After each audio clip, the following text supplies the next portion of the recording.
What up, what up, what up? Welcome to the scorecard, the boxing scorecard, where I ask people to bring their scorecard and an explanation, not just simply your opinion. My name is cedricbenn. I'm a amateur boxing coach for almost 20 years now. I'm an assistant coach with Team Canada. I've had numerous Canadian champions, and one of my champions is about to turn pro very soon. All right, let's get into it. So, this past weekend, we had Saul Canelo Alvarez versus Edgar, the chosen one, Berlanga. I mean, usually we talk about the scorecard, but this one there was no need to discuss the scorecard as it was pretty one-sided.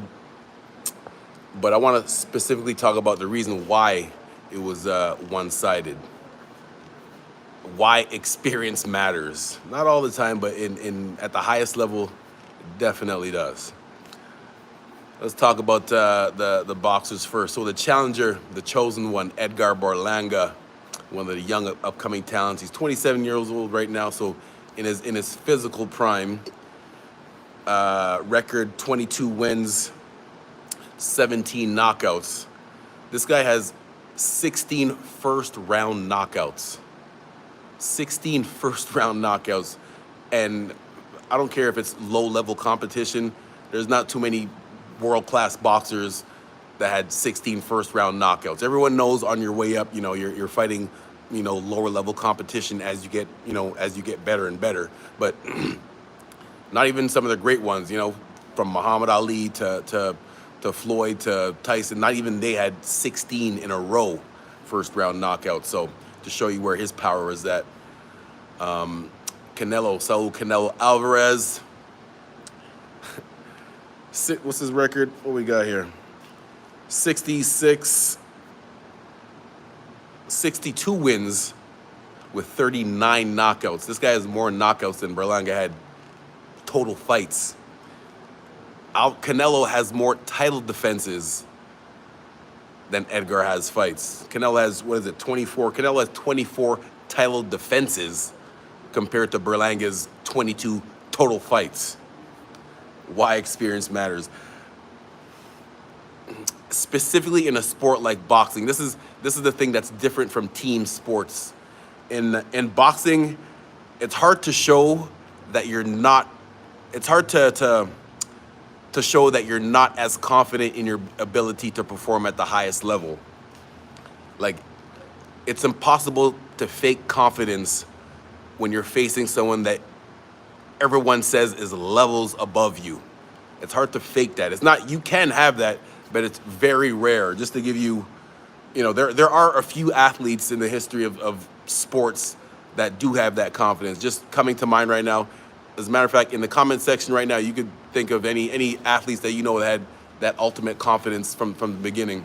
Muhammad Ali, my coach, shout out to my coach, Charlie Stewart, my mentor, one of the top Canadian coaches ever. He was around when Muhammad Ali was young and coming up. Muhammad Ali was 18 years old, walking around talking about, I'm the greatest ever. Just think of that right now. An 18-year-old kid right now walking around in any sport talking about, I'm the greatest of all time. People would hate on him and call him arrogant. Well, back then, that's what Charlie told me. Like, now we look at Ali as, obviously who he is. But back then, this little 18-year-old kid walking around calling himself the greatest of all time, people were like, who the hell does this guy think he is? Like, with that type of confidence. When everyone said when he fought Sonny Liston, he was going to get smashed. Literally, the odds were, everyone was against him. And we saw what he did. Another example, so that's just an example of someone, that definitely did not have the experience, but they had that confidence, not fake confidence. They had real confidence and actually performed the way that they talked. Another quick example, Floyd Mayweather. Shout out to Coach Carl Handy from Montreal, one of the great coaches out there. When he was an amateur, he fought on a couple of amateur cards and tournaments with Floyd Mayweather, and he told me that Floyd had that confidence since he was a little kid, moving up in weight classes and facing the top guys and be like, yeah, I own this weight class.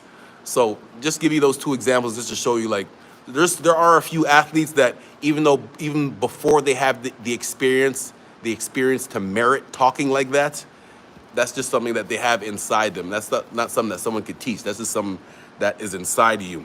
Um, so going back to the experiencing with Berlanga and Canelo, when you're fighting someone, these are one of the signs that you can tell that someone is not as confident. It's not just about, because I think it's disrespectful when people just simply say, "Oh, he's fighting like he's scared." No. That's I don't like to use the word scared. I think that's a disrespectful word when you've been training your whole life, and now you're at the highest level. What it is understanding the consequences of what's going to happen if you make a mistake. Right? So if you have that experience of being at that level and understanding what it is to stay calm under that pressure, that's what helps you get through when you've been through that situation over and over again.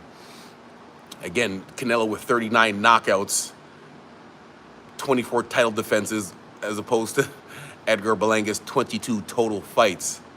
So one of the signs that that shows that you're not as confident is if you're facing an opponent that makes you fight in a totally different style that what you're used to fighting and makes you stay like that. That's one of the signs to show that you're, even though you talked very confident before, and again, it's not disrespectful that you talked confident before, but you couldn't fight like that. But when you're in there, yeah, it makes a world of a difference. So, for example, Edgar Berlanga, and I told you this guy has 16 first-round knockouts. He's used to coming forward on the person, like walking you down, imposing his will. He's 6'1", big guy. He's big for the weight class. He's used to coming forward, and most of his opponents, again, they don't have the fear of him, but they heard about the record, about 16 first-round knockouts, and they definitely don't want to be the next one. So that automatically makes them not, hesitate to engage with the big puncher in Berlanga. But Canelo, again, with his experience, world of experience, been there and done that with a lot of heavy punchers before, is used to that. He's used to that pressure of a bigger guy coming forward. Remember, Canelo is only 5'7". This little guy is only 5'7". So you could understand how things could get not miscommunicated, but how fighters could psychologically get messed up. You're at the pre-fight press conference on tour, and you're facing this guy, and he's like down here. So you're saying to yourself, this little guy can't take me. And then you get in there, it's a whole different story. Experience helps you relax in the moment. So when you've done there and been that before, that lack of experience makes you tense up a little bit. And when you tense up, again, it's not scared. It's just thinking about the severe consequences. Now, again, both fighters are facing the same consequences. Berlanga is a big, hard puncher. So if Canelo would have got caught with one of those right on the chin, then it would have been a different story. But because Canelo was so relaxed in that moment, Berlanga being 6'1", Canelo being 5'7", and Canelo, the shorter guy, is the one walking him down. And not even like Canelo, the way Canelo walks you down, he's not just in your face like inside fighting. He's walking you down and still jabbing from a distance. That's how great you are. The only short person, the only other shorter boxer that had a much greater jab over their opponents, their taller opponents, was Mike Tyson in his prime. Mike Tyson was shorter than all the boxers that he fought, but he out-jabbed them. A lot of people don't talk about that. But Canelo, 5'7", facing a 6'1" puncher, and he's walking him down, jabbing him. That punch that Canelo dropped him with, that left hook, set up. And people don't realize how smart this guy is. So Canelo's throwing some hard FU straight jabs. Berlanga's doing a very good job of catching them, but because they're hard, like depending on if someone's just flicking their jab out there, you can just kind of stick your hand up just to kind of flick it away. If someone is really stepping into their jab and really pumping that jab, you have to flex your arm to really make sure that it doesn't just hit you, even though it's catching your hand. You want to make sure it's not catching your hand and still hitting you in the face. So you really got to make sure you're catching it hard.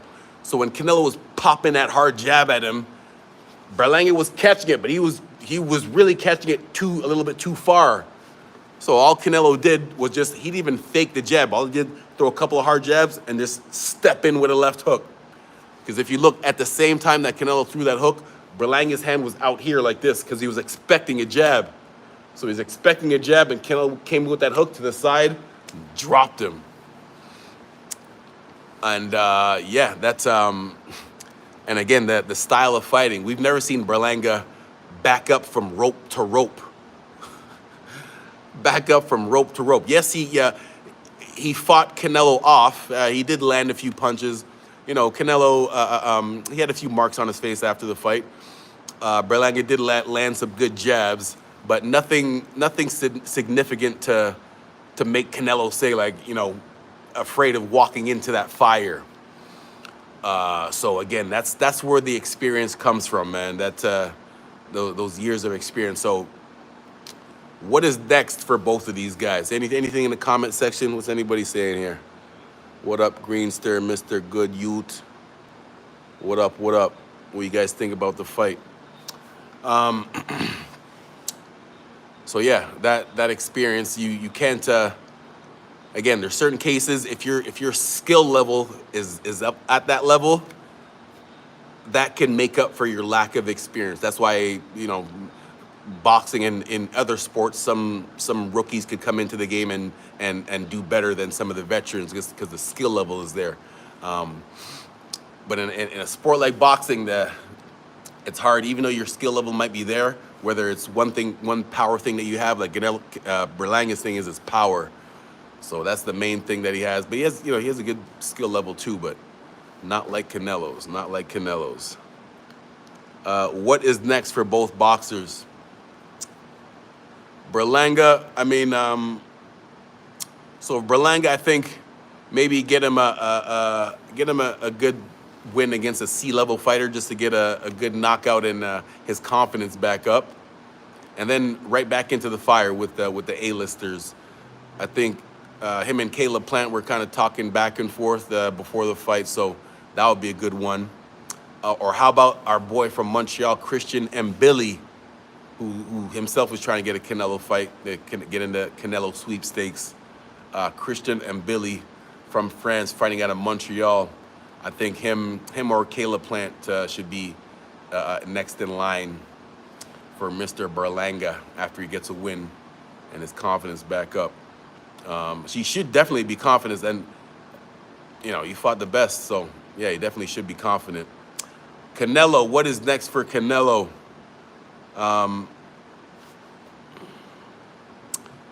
Of course, the world still wants to see Benavidez, but one thing that people have to realize is that Benavidez actually kind of took himself out of the Canelo sweepstakes by moving up weight class to 175. At the time when he was still at 168, he was I think he just recently became the mandatory challenger or something like that. And before Canelo had this fight scheduled, Canelo didn't have a fight scheduled or nothing like that. Benavidez was the mandatory, and then Benavidez decides to move up to 175. So that was kind of, and I've been saying for years, everyone's saying it now, but I have receipts to confirm this. I was saying years ago that Benavidez was going to be the guy to take out Canelo. Now, years later, people are saying it, but so I just thought that was kind of confusing on why you would move up to 175 when, you know, you've been looking for the Canelo fight for all these years. So, of course, we want to see the Canelo fight, but why would Canelo fight you if you're in a different weight class? Even though Canelo did say he wants the winner of Bivol versus Beterbiev, which is happening October 11th. Definitely can't wait for that one. So Canelo, Dimitri Bivol is one of the persons that gave Canelo his second loss. His first one was to Floyd, obviously. That's gonna be a tough one because that match right there, I'm going with Beterbiev, even though Bivol is a great boxer. A lot of people underestimate Beterbiev's boxing skills too. You know, the reason when they were amateurs, the reason why Bivol didn't qualify for the Olympics is because he lost to Beterbiev in the finals of the Olympic qualifiers in Russia. That's where they're both from. So, yeah, Beterbiev, he has some boxing skills too. So, along with that power, this guy, what's Beterbiev's record? Anyways, he has I think he's 25-0 or something like that with 25 knockouts. This guy is a monster. He's the real monster. So, yeah, I'm going with Beterbiev in that light heavyweight title match. If Bivol wins, it's going to be interesting because Canelo said he wants that rematch if Bivol wins. Now, if Canelo beats Bivol and is the light heavyweight champion, it's going to be very interesting to see what he does with Benavidez. That's going to be very interesting, man. Benavidez had one fight at light heavyweight. He won. Some people are criticizing the win. But when you're moving up in weight classes, you're fighting bigger guys that can probably take your punch a little bit better. They have better punch resistance. And so it takes a little, it might take 1 or 2 fights to get used to it. Usyk, the most recent example at the super heavyweight division, when he first moved up to heavyweight, a lot of people look at him now as undisputed, and I was calling him to be undisputed years ago too. I said years ago that he was the next Evander Holyfield, which he turned out exactly to have almost the exact same career from amateur to pro. Anyways, that's a different story. But Usyk, my whole point of saying that is, in Usyk's first fight in heavyweight, he did not look good at all. Well, I shouldn't say at all. He still won the fight, but it wasn't. It was against someone a no-name guy, a C-level competition guy, and he went the distance, and it wasn't easy for him. So my whole point of saying that for Benavidez is that, and for anybody moving up in weight class, same thing with Terence Crawford. Terence Crawford moved up to 154 and fought Madrimov, who was a world champion as an amateur, very disciplined in his as a pro. He doesn't drink, he doesn't party. 11-0, and Terence Crawford won the fight, unanimous. But yeah, just getting used to that newer weight class. So yeah. And then who else we got? He says, he did mention Terence Crawford's name, not confirming that he would fight him, but I would be very interested to see that. Terence Crawford would be moving up 3 weight classes. That would make him a 3-division world champion. There's only like 5 boxers in this history of the sport that have done that. Floyd, Pacquiao, Canelo, I forget who else, but there's only about 4 or 5 people that have done that. Be undisputed in 3 different weight classes. That would be very interesting. So yes, experience matters, man. Experience matters, and not just staying in the gym and sparring against good guys. You need to be under the bright lights, where the odds might be against you too. Someone else's hometown, loud crowd, bright lights, a lot of money on the line. That's where you get that experience there. So get it how you get it, and that's how it is. If you haven't done it yet, do me a favor and press the like button, subscribe, and tell a friend to tell a friend. I'm gonna do my best to keep you guys do this at least once a week, whether it's a fight or just an educational video, boxing video. So yeah. I'll catch you guys soon. The scorecard, Cedric Sports Training. All right, peace.